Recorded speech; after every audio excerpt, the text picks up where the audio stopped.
नमस्कार। दोपहर समाचार में आपका स्वागत है।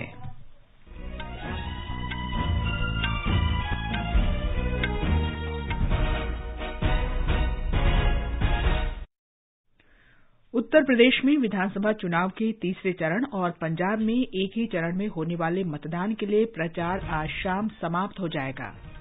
अहमदाबाद की एक विशेष अदालत ने 2008 में अहमदाबाद सीरियल बम विस्फोट मामले में 38 दोषियों को मौत की सजा और 11 दोषियों को मृत्यु तक आजीवन कारावास की सजा सुनाई। प्रधानमंत्री नरेंद्र मोदी और अबू धाबी के शहजादे आज आर्थिक साझेदारी समझौते को मजबूत करने के लिए वर्चुअल शिखर बैठक करेंगे। प्रधानमंत्री आज शाम महाराष्ट्र में 2 अतिरिक्त रेल लाइनों का उद्घाटन करेंगे। उड़ान योजना के अंतर्गत दिल्ली और खजुराहो के बीच सीधी उड़ान का उद्घाटन। विदेश मंत्री एस जयशंकर जर्मनी और फ्रांस के 6 दिवसीय दौरे पर आज रवाना होंगे। वित्त मंत्री निर्मला सीतारामन ने इंडोनेशिया की अध्यक्षता में हो रही G20 देशों के वित्त मंत्रियों और सेंट्रल बैंक गवर्नर्स की बैठक में भाग लिया। राष्ट्रव्यापी टीकाकरण अभियान के तहत अब तक 174 करोड़ 64 लाख से अधिक कोविड रोधी टीके लगाए गए। स्वस्थ होने की दर 98.12% हुई। और क्रिकेट में भारत तथा वेस्टइंडीज के बीच दूसरा T20 अंतर्राष्ट्रीय मैच आज शाम कोलकाता में खेला जाएगा।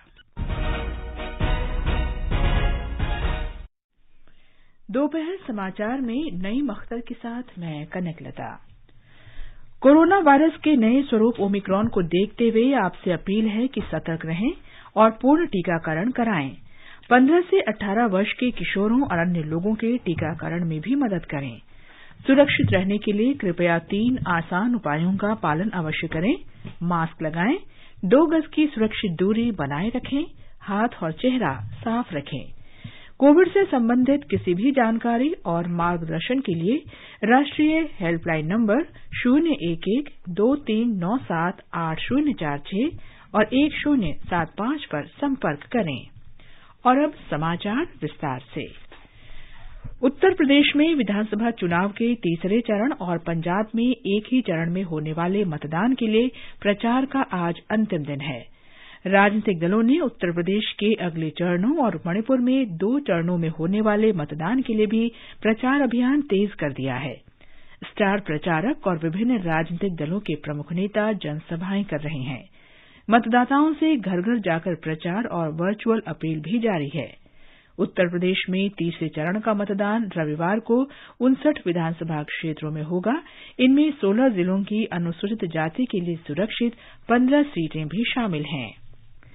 पंजाब विधानसभा चुनाव के लिए 1304 उम्मीदवार मैदान में हैं। साहनेवाल और पटियाला ग्रामीण सीटों के लिए सबसे ज्यादा 19, जबकि दिननगर सीट के लिए सबसे कम 5 उम्मीदवार मैदान में हैं। इस बीच उत्तर प्रदेश में छठे चरण और मणिपुर में दूसरे तथा अंतिम चरण के मतदान के लिए नाम वापस लेने के बाद चुनावी स्थिति स्पष्ट हो गई है। मणिपुर में दूसरे चरण की 22 सीटों के लिए 2 महिलाओं सहित 92 उम्मीदवार मैदान में हैं। कोविड मामलों में गिरावट को देखते हुए निर्वाचन आयोग ने चुनाव वाले राज्यों में प्रचार संबंधी नियमों में ढील दी है। संशोधित दिशा निर्देशों के अनुसार इन राज्यों में सुबह 6 बजे से रात 10 बजे तक प्रचार किया जा सकेगा। उम्मीदवारों को प्रचार के दौरान राज्य आपदा प्रबंधन प्राधिकरण के कोविड दिशा निर्देशों का पालन करना होगा। 117 सदस्यों वाली पंजाब विधानसभा के लिए 20 तारीख को वोट डाले जाएंगे। आइए नजर डालते हैं राज्य की चुनावी पृष्ठभूमि पर। पंजाब विधानसभा चुनाव में मुख्य मुकाबला कांग्रेस, आम आदमी party, Bharatiya Janata party, Bahujan Samaj party, Shiromani Akali Dal और पंजाब लोक कांग्रेस के बीच है। राज्य की प्रमुख सीटों में से अमृतसर पूर्व सीट से कांग्रेस अध्यक्ष नवजोत सिंह सिद्धू और शिरोमणि अकाली दल के पूर्व मंत्री बिक्रम सिंह मजीठिया के बीच कड़ा मुकाबला है। बहादुर और चमकौर साहिब सीट से मुख्यमंत्री चरणजीत सिंह चन्नी चुनाव लड़ रहे हैं। धुरी से आम आदमी पार्टी के मुख्यमंत्री पद के उम्मीदवार भगवंत मान अपनी किस्मत आजमा रहे हैं। डेरा बाबा नानक से उप मुख्यमंत्री सुखजिंदर सिंह रंधावा मैदान में है। जलालाबाद से शिरोमणि अकाली दल अध्यक्ष और पूर्व उप मुख्यमंत्री सुखबीर सिंह बादल चुनाव लड़ रहे हैं। पटियाला से 4 बार विधायक और 2 बार मुख्यमंत्री रहे अमरिंदर सिंह मैदान में हैं। पठानकोट से भाजपा प्रदेश अध्यक्ष अश्वनी शर्मा अपनी किस्मत आजमा रहे हैं। लांबी से 11 बार विधायक रह चुके और 5 बार मुख्यमंत्री रहे प्रकाश सिंह बादल मैदान में हैं। समराला से किसान नेता बलबीर राजेवाल चुनाव लड़ रहे हैं। SAS नगर मोहाली से आम आदमी पार्टी के सबसे रईस उम्मीदवार कुलवंत सिंह मैदान में हैं। भोलाद से शिरोमणि गुरुद्वारा प्रबंधन कमेटी की पहली महिला अध्यक्ष और 3 बार की विधायक बीबी जागीर कौर चुनाव मैदान में हैं। अमृतसर सेंट्रल से उप मुख्यमंत्री ओम प्रकाश सोनी, फगवाड़ा से पूर्व केंद्रीय मंत्री और भाजपा नेता विजय सांपला तथा बसपा प्रदेश अध्यक्ष जसबीर सिंह ग्राही अपनी किस्मत आजमा रहे हैं। दिरबा से आम आदमी पार्टी नेता हरपाल चीमा मैदान में है। निशात अजीज, चुनाव डेस्क। उत्तर प्रदेश के 7वें चरण के साथ ही असम की माजुली सीट के लिए विधानसभा उपचुनाव भी कराया जाएगा। कल शाम तक 3 उम्मीदवारों ने पर्चे दाखिल किए। नामांकन पत्रों की आज जांच की जा रही है। सोमवार तक नाम वापस लिए जा सकेंगे। केंद्रीय मंत्री सर्बानंद सोनोवाल के राज्यसभा के लिए चुने जाने के बाद ये सीट रिक्त हुई थी। गुजरात में अहमदाबाद की विशेष अदालत ने 2008 के विस्फोट मामले में 38 दोषियों को फांसी की सजा सुनाई है।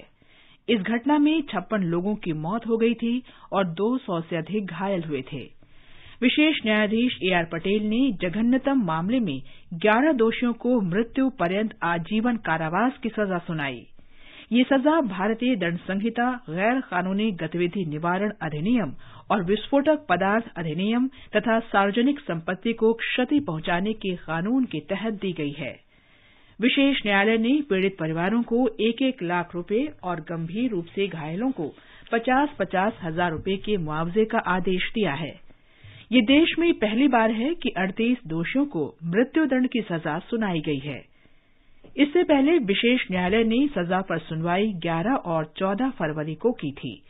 अदालत ने 49 व्यक्तियों को इस मामले में दोषी पाया है।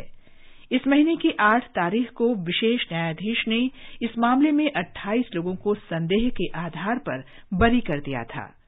हमारे संवाददाता ने खबर दी है कि गुजरात पुलिस की पुख्ता जांच के बाद इस मामले में ये फैसला सामने आया है। आज हुआ सजा का ऐलान गुजरात पुलिस की ठोस जांच का नतीजा है, जिसने न केवल पूरी साजिश का खुलासा किया है, बल्कि देश में राष्ट्र विरोधी संगठनों की गठजोड़ को भी तोड़ दिया है। इस मामले में 26 जुलाई 2008 को अहमदाबाद में सिलसिलेवार बम विस्फोट हुए थे, जिसमें 56 लोगों की मौत हुई और 200 से अधिक लोग घायल हुए थे। विस्फोट 2 अस्पताल सहित भीड़भाड़ वाले सार्वजनिक स्थानों पर किए गए थे, जिससे लोगों में दहशत फैलाई जा सके। उस दिन अहमदाबाद में लगभग 1 घंटे के अंतराल में कुल 23 विस्फोट हुए थे। सीरियल धमाकों से ठीक पहले इंडियन मुजाहिदीन संगठन की ओर से टेलीविजन चैनलों और मीडिया को धमकी भरा ईमेल भेजा गया था। इस घटना के बाद एक और बड़ी साजिश को नाकाम करते हुए सतर्क पुलिस ने सूरत शहर के विभिन्न हिस्सों से 29 जिंदा बम बरामद किए थे। योगेश पंड्या, आकाशवाणी समाचार, अहमदाबाद। प्रधानमंत्री नरेंद्र मोदी और अबुधाबी के शहजादे तथा संयुक्त अरब अमारात सशस्त्र बल के उप प्रमुख कमांडर शेख मोहम्मद बिन जायद अल नहयान आज वर्चुअल शिखर बैठक करेंगे। बैठक में व्यापक आर्थिक साझेदारी समझौते को मजबूत बनाने पर बातचीत होगी। भारत आजादी के अमृत महोत्सव के रूप में अपनी स्वतंत्रता की 75वीं वर्षगांठ और संयुक्त अरब अमारात अपनी स्थापना की स्वर्ण जयंती मना रहा है। हमारे संवाददाता ने बताया है कि दोनों नेता परस्पर सहयोग के बारे में विचार विमर्श करेंगे और आपसी हित के क्षेत्रीय तथा अंतर्राष्ट्रीय मुद्दों पर विचारों का आदान प्रदान करेंगे। भारत संयुक्त अरब अमारात UAE द्विपक्षीय संबंधों में एक प्रमुख पहल व्यापक आर्थिक भागीदारी समझौता CEPA है। CEPA के लिए बातचीत पिछले साल सितंबर में शुरू हुई थी और यह पूरी हो चुकी है। यह समझौता भारत UAE आर्थिक और वाणिज्यिक संबंध को अगले स्तर पर ले जाएगा। संयुक्त अरब अमारात भारत का तीसरा सबसे बड़ा व्यापार भागीदार है। संयुक्त अरब अमारात में भारतीय समुदाय के करीब 35 लाख लोग रहते हैं। श्री मोदी ने महामारी के दौरान भारतीय समुदाय के लोगों का समर्थन करने के लिए UAE के नेतृत्व की सराहना की थी। संयुक्त अरब अमारात भी अपने विकास में भारतीय समुदाय के योगदान की सराहना करता रहा है। अनुपम मिश्र, आकाशवाणी समाचार, दिल्ली। प्रधानमंत्री नरेंद्र मोदी आज शाम वीडियो कॉन्फ्रेंस के माध्यम से मध्य रेलवे के नेटवर्क का विस्तार करते हुए मुंबई उपनगरीय रेल सेवा के लिए 2 अतिरिक्त रेल लाइनों को राष्ट्र को समर्पित करेंगे। श्री मोदी ठाणे और दीवा को जोड़ने वाली 5वीं और 6ठी लाइन का लोकार्पण करेंगे और मुंबई उपनगरीय रेल सेवा के लिए 2 अतिरिक्त रेलगाड़ियों को भी झंडी दिखाकर रवाना करेंगे। ब्यौरा हमारे संवाददाता से। कल्याण मध्य रेलवे का मुख्य जंक्शन है। देश की उत्तर और दक्षिण की ओर से आने वाली रेलगाड़ियां कल्याण से छत्रपति शिवाजी महाराज टर्मिनस तक जाने के लिए एक ही लाइन का उपयोग करती है। कल्याण और सीएसटी के बीच की 4 पटरियों में से 2 पटरियों का इस्तेमाल धीमी लोकल ट्रेनों के लिए और 2 पटरियों का इस्तेमाल फास्ट लोकल मेल एक्सप्रेस और मालगाड़ियों के लिए किया जाता है। उपनगरीय और लंबी दूरी की ट्रेनों को अलग करने के लिए 2 अतिरिक्त पटरियों की योजना बनाई गई थी। ठाणे और दीवा को जोड़ने वाली 2 अतिरिक्त रेल लाइनें लगभग 620 करोड़ रुपयों की लागत से बनाई गई है और इसमें 1.4 किलोमीटर लंबा रेल फ्लाईओवर, 3 प्रमुख पुल और 21 छोटे पुल है। इन लाइनों के बनने के बाद आज से 36 अतिरिक्त उपनगरीय ट्रेनें चलाई जाएंगी, जिनमें से 34 ट्रेनें एसी है। देवप्रिय भट्टाचार्य जी, आकाशवाणी समाचार, मुंबई। विदेश मंत्री डॉक्टर एस जयशंकर आज जर्मनी और फ्रांस की 6 दिन की यात्रा पर रवाना होंगे। जर्मनी यात्रा के दौरान वे म्यूनिख सुरक्षा सम्मेलन में हिस्सा लेंगे। डॉक्टर जयशंकर सम्मेलन में शामिल होने वाले विदेश मंत्रियों और अन्य शिष्टमंडलों के साथ द्विपक्षीय बैठक भी करेंगे। डॉक्टर जयशंकर यात्रा के दूसरे चरण में 20 फरवरी को पेरिस में फ्रांस के विदेश मंत्री के साथ द्विपक्षीय बैठक करेंगे। वित्त मंत्री निर्मला सीतारामन ने G20 देशों के वित्त मंत्रियों और केंद्रीय बैंकों के गवर्नरों की बैठक में सतत वित्त और बुनियादी ढांचे पर विचार विमर्श में हिस्सा लिया।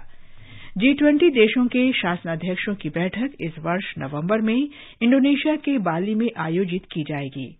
इस समय G20 देशों की अध्यक्षता इंडोनेशिया कर रहा है।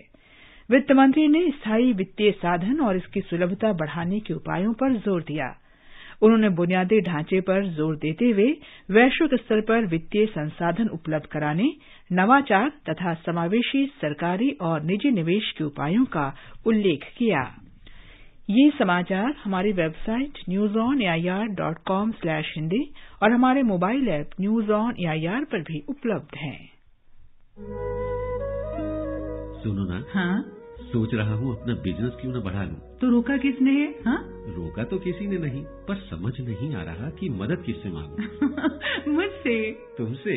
तो अच्छा बताओ फिर। आकाशवाणी है ना, मैंने सुना है उसका नेटवर्क देश भर में फैला है। पर उससे मेरा क्या फायदा?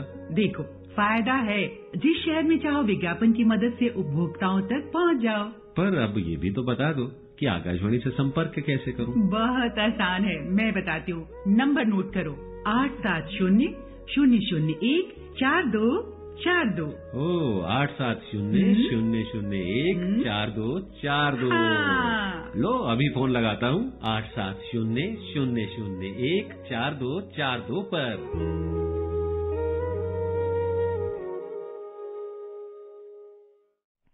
दोपहर समाचार में आपका फिर स्वागत है। प्रधानमंत्री नरेंद्र मोदी ने आज नई दिल्ली में अपने आवास पर सिख समुदाय के गणमान्य लोगों से मुलाकात की। बैठक में दिल्ली गुरुद्वारा कमेटी के अध्यक्ष हरमीत सिंह कालका, पद्मश्री बाबा बलबीर सिंह जी सीचेवाल, करनाल के डेरा बाबा जंग सिंह के बाबा जोगा सिंह, शिरोमणि अकाली बुद्ध दल के बाबा जस्सा सिंह और कार सेवा आनंदपुर साहिब के जत्थेदार बाबा साहिब सिंह शामिल थे। बैठक के बाद यमुनानगर के सेवापंथी यमुनानगर के अध्यक्ष महंत करमजीत सिंह ने प्रधानमंत्री की सिख समुदाय के लिए सरकार की पहल की सराहना की। सिख फोरम नई दिल्ली के अध्यक्ष रविंदर सिंह आहूजा ने कहा कि श्री मोदी को सिख धर्म का विशद ज्ञान है। पीएम साहब एक सिख एट हार्ट हैं, बहुत जुड़े हुए हैं, बहुत उनकी अंडरस्टैंडिंग है सिख ग्रंथों की और सिख गुरुओं की और सिख भाषा की और सिख किस तरह से सेवा में जुड़े हैं। इस चीज की शायद किसी प्राइम मिनिस्टर को इंडिया में इतनी अंडरस्टैंडिंग नहीं रही जितनी पीएम मोदी साहब को है। रक्षा मंत्री राजनाथ सिंह ने रक्षा प्रदर्शनी डिफेंस एक्सपो प्रदर्शनी की अवधि 1 दिन और बढ़ा दी है। कोविड दिशा निर्देशों में ढील के कारण प्रदर्शनी में उत्साह के देखते हुए ऐसा किया गया है। नई दिल्ली में रक्षा प्रदर्शनी की आज समीक्षा की गई। एशिया की सबसे बड़ी थल सेना, नौसेना और आंतरिक सुरक्षा की प्रदर्शनी अगले महीने गुजरात के गांधीनगर में होगी। ये प्रदर्शनी 10 से 14 मार्च तक आयोजित की जाएगी। नागर विमानन मंत्री ज्योतिरादित्य सिंधिया ने आज खजुराहो उत्सव से 2 दिन पहले उड़ान योजना के तहत दिल्ली और खजुराहो के बीच सीधी उड़ान का उद्घाटन किया। इस अवसर पर श्री सिंधिया ने कहा कि मध्य प्रदेश में विमानन के क्षेत्र में 40% की वृद्धि हुई है। उन्होंने कहा कि खजुराहो मध्य प्रदेश की संस्कृति का प्रवेश द्वार है और ये हजारों साल पुरानी हिंदू और जैन सभ्यता का प्रतीक है। उन्होंने इस वर्ष अप्रैल से खजुराहो में 2 उड़ान प्रशिक्षण केंद्रों का परिचालन शुरू करने की भी घोषणा की।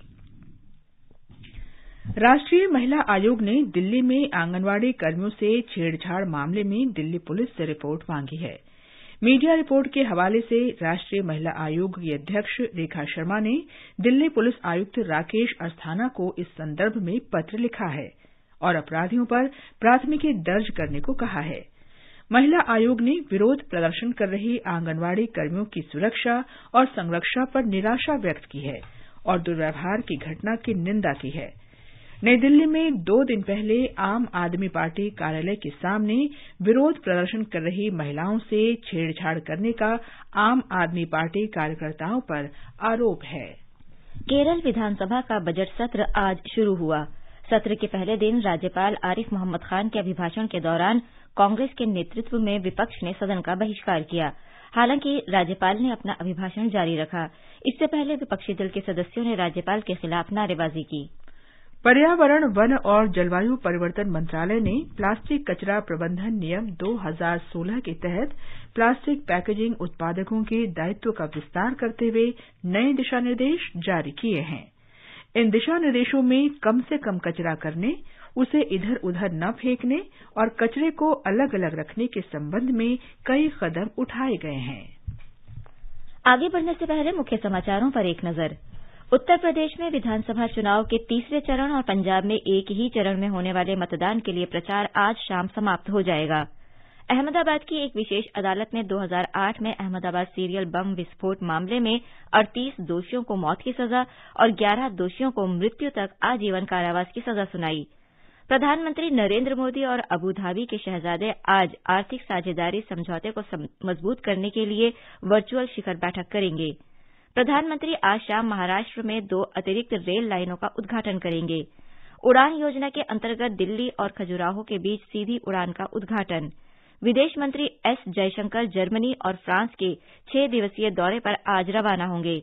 वित्त मंत्री निर्मला सीतारामन ने इंडोनेशिया की अध्यक्षता में G20 देशों के वित्त मंत्रियों और सेंट्रल बैंक गवर्नर्स की बैठक में भाग लिया। राष्ट्रव्यापी टीकाकरण अभियान के तहत अब तक 174 करोड़ 64 लाख से अधिक कोविड रोधी टीके लगाए गए। स्वस्थ होने की दर 98.12% हुई। और क्रिकेट में भारत और वेस्टइंडीज के बीच दूसरा T20 अंतर्राष्ट्रीय मैच आज शाम कोलकाता में खेला जाएगा। देश में राष्ट्रव्यापी टीकाकरण अभियान के अंतर्गत अब तक 174 करोड़ 64 लाख से अधिक कोविड रोधी टीके लगाए जा चुके हैं। केंद्रीय स्वास्थ्य मंत्रालय ने कहा है कि कल 37,86,000 से अधिक टीके लगाए गए। स्वस्थ होने की दर 98.12% हो गई है। केंद्र सरकार ने राज्यों और केंद्र शासित प्रदेशों को अब तक 171 करोड़ 76 लाख कोविड रोधी टीके निःशुल्क उपलब्ध कराए हैं। मंत्रालय ने कहा है कि 11 करोड़ 41 लाख टीके अब भी उनके पास बचे हुए हैं। गुजरात सरकार ने अहमदाबाद और वडोदरा को छोड़कर राज्य के सभी शहरों से रात्रि कर्फ्यू हटा लिया है। अहमदाबाद और वडोदरा में कर्फ्यू रात 12 बजे से सुबह 6 बजे तक जारी रहेगा। ये समाचार आकाशवाणी से प्रसारित किए जा रहे हैं। ताजा समाचार जानने के लिए आप हमारे Twitter handle @AIR News Hindi को फॉलो कर सकते हैं। आजादी का अमृत महोत्सव के लिए सभी उपभोक्ताओं को शुभकामनाएं। हॉलमार्क सोने की शुद्धता सुनिश्चित करता है। हमेशा हॉलमार्क वाले सोने के आभूषण खरीदें। उपभोक्ता संबंधित किसी भी शिकायत के लिए कृपया राष्ट्रीय उपभोक्ता हेल्पलाइन के टोल फ्री नंबर 14404 पर संपर्क करें। उपभोक्ता मामले विभाग, भारत सरकार द्वारा जनहित में जारी। जागो ग्राहक जागो। ये आकाशवाणी है। आजादी का अमृत महोत्सव के हिस्से के रूप में आकाशवाणी समाचार आजादी के तराने शीर्षक से एक कार्यक्रम प्रसारित करता है। ये कार्यक्रम उन देशभक्ति गीतों पर आधारित है जिन्होंने स्वतंत्रता आंदोलन में लोगों में जोश भर दिया था। आजादी के तराने परिक्रमा कार्यक्रम में आज शाम 4:45 बजे प्रसारित किया जाएगा। स्वाधीनता आंदोलन के दौरान भारतीय जनमानस को उत्प्रेरित कर स्वतंत्रता का अलख जगाने और मातृभूमि के प्रति सेवा, समर्पण और त्याग की ज्वाला प्रज्वलित कर देने वाले अमर गीतों पर आधारित विशेष कार्यक्रम आजादी के तराने सुनना न भूलें। FM गोल्ड 100.1 मेगाहर्ट्ज पर प्रत्येक शुक्रवार शाम 4:45 पर परिक्रमा कार्यक्रम के अंतर्गत आजादी के तराने सिर्फ आकाशवाणी पर। आजादी का अमृत महोत्सव के अंतर्गत आइए अब सुनते हैं आकाशवाणी की विशेष प्रस्तुति आजादी का सफर। आजादी का अमृत महोत्सव।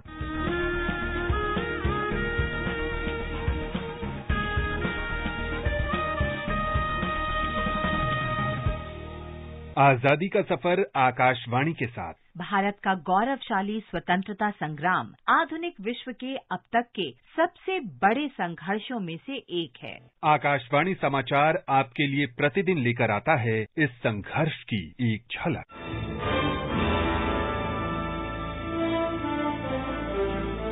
18 फरवरी 1905 को लंदन में इंडियन होम रूल सोसाइटी की स्थापना हुई थी। इंडियन होम रूल सोसाइटी की स्थापना ब्रिटिश भारत में स्वशासन की राष्ट्रीय मांग का नेतृत्व करने के लिए की गई थी। इसकी स्थापना श्यामजी कृष्ण वर्मा ने ब्रिटेन में भीकाजी कामा, दादा भाई नौरोजी और SR राणा जैसे कई प्रमुख भारतीय राष्ट्रवादियों के समर्थन से की थी। इंडियन होम रूल सोसाइटी उस समय के विक्टोरियन सार्वजनिक संस्थानों के आधार पर एक महानगरीय संगठन था। इसका एक लिखित संविधान था। इसका उद्देश्य था भारत के लिए स्व शासन को सुरक्षित करना और सभी व्यावहारिक तरीकों से ब्रिटेन में भारतीय हितों के लिए प्रचार करना। इंडियन होम रूल सोसाइटी की सदस्यता केवल भारतीयों के लिए थी। इसे भारतीय छात्रों और ब्रिटेन में अन्य भारतीय लोगों का महत्वपूर्ण समर्थन मिला।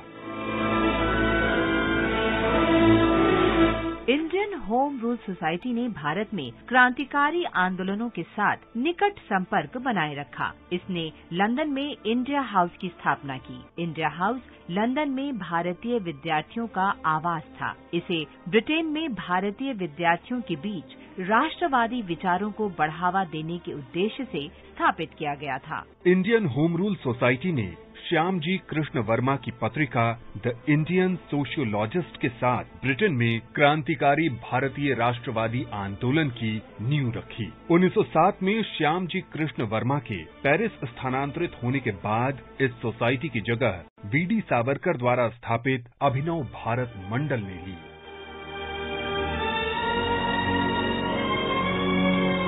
18 फरवरी के दिन ही 1946 में रॉयल इंडियन नेवी के जवानों ने मुंबई में विद्रोह शुरू कर दिया। रॉयल इंडियन नेवी की हड़ताल ऐसे समय में हुई जब भारत छोड़ो आंदोलन की शुरुआत के कारण और द्वितीय विश्व युद्ध की समाप्ति के साथ भारतीय राष्ट्रवादी भावना अपने चरम पर थी। विद्रोह की शुरुआत नौसेना के पोत HMIS तलवार से हुई थी।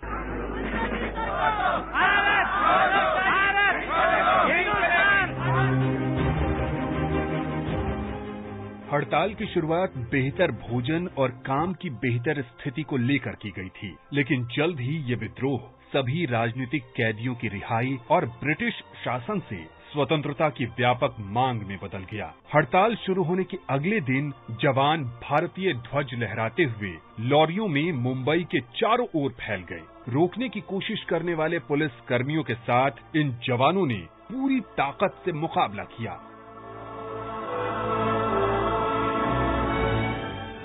चूंकि HMIS तलवार संचार प्रशिक्षण का केंद्र भी था, विद्रोहियों ने आपस में संवाद करने और सभी नौसैनिक स्टेशनों में संदेश फैलाने के लिए इसके वायरलेस कोड का इस्तेमाल किया। कुछ दिनों के भीतर विद्रोहियों ने मुंबई, कराची, चेन्नई, कोलकाता और ब्रिटिश साम्राज्य के अन्य हिस्सों में तैनात 74 अन्य जहाजों को अपने नियंत्रण में ले लिया था। रेडियो और अखबारों में ये खबरें आग की तरह फैल गईं। जल्द ही आम लोग भी विद्रोह में शामिल हो गए और मुंबई तथा कोलकाता दोनों शहरों में जीवन ठप सा हो गया। इन शहरों में जुलूस और हड़तालें हुईं। भारतीय छात्रों ने कई शहरों में एकजुटता दिखाई और कक्षाओं का बहिष्कार किया।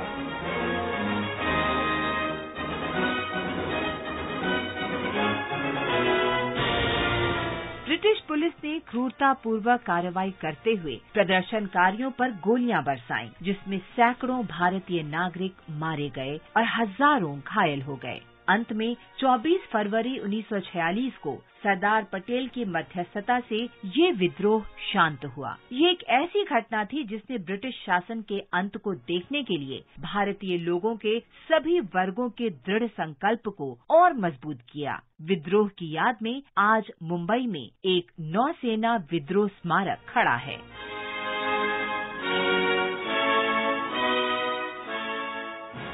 इसके साथ ही आजादी का सफर आकाशवाणी समाचार के संग श्रृंखला का ये अंक समाप्त हुआ। मिलते हैं कल अगली कड़ी में।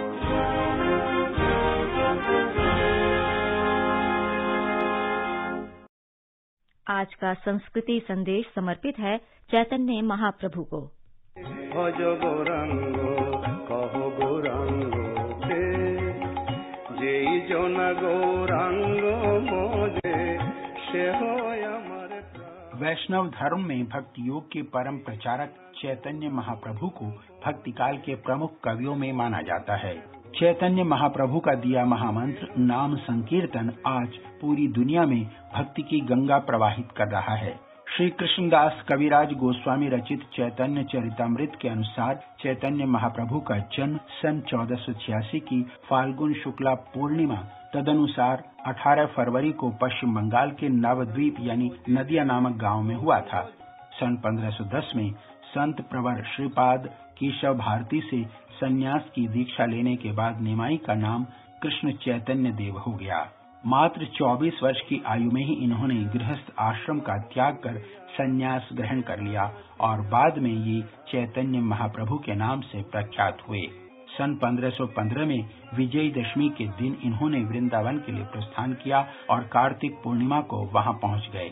इसके बाद इन्होंने काशी, हरिद्वार, श्रृंगेरी, कामकोटि पीठ, द्वारिका, मथुरा आदि स्थानों पर रहकर भगवत नाम संकीर्तन का प्रचार प्रसार किया।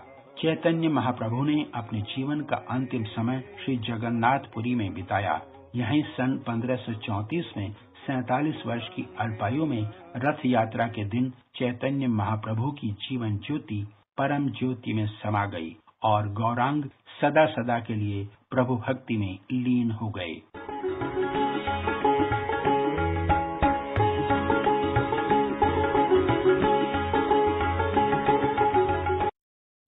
तमिलनाडु में श्रीलंका की नौसेना द्वारा रिहा किए गए 47 मछुआरे आज सुबह चेन्नई पहुंचे। पुदुकोट्टई, नागपट्टिनम और रामेश्वरम के मछुआरों को पिछले वर्ष दिसंबर में श्रीलंका के जल क्षेत्र में प्रवेश करने के आरोप में गिरफ्तार किया गया था। जापान मार्च महीने से अपनी सीमा में विदेशी छात्रों और कारोबारियों को सीमित संख्या में प्रवेश की अनुमति देगा। जापान के प्रधानमंत्री फुमियो किशिदा ने कल संवाददाता सम्मेलन में कहा कि पर्यटकों को छोड़कर विदेशियों के प्रवेश की अनुमति दी जाएगी। जापान के इस निर्णय की व्यापक प्रशंसा हो रही है, लेकिन मौजूदा प्रतिबंधों से विदेशियों के लिए नए प्रवेश पर पाबंदी लगी है।